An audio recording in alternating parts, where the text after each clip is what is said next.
ఎప్పుడైనా సరే జీవితంలో శత్రువులు లేకుండా ఉండాలంటే ఆదివారం రోజు లవంగం పరిహారం పాటించాలి.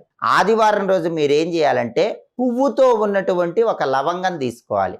లవంగానికి ఖచ్చితంగా పువ్వు ఉండాలి. పువ్వు ఉన్నటువంటి లవంగం తీసుకొని మీకు ఎవరైతే శత్రువులు ఉన్నారో ఆ శత్రువుల పేర్లన్నీ మనసులో చెప్పుకుంటూ పువ్వుతో ఉన్న ఆ లవంగం చేతిలో పట్టుకొని ఉండాలి. చేతిలో పట్టుకొని పిడికిలు బిగించి మీకున్న శత్రువులందరి పేర్లు చెప్పుకోండి. అలా చెప్పుకొని ఈ శత్రువులందరూ కూడా మిత్రులుగా మారిపోవాలి, శత్రు బాధలు నశించిపోవాలి అనుకొని ఆ లవంగాన్ని తీసుకుని వెళ్ళి నిప్పుల్లో పడేయాలి.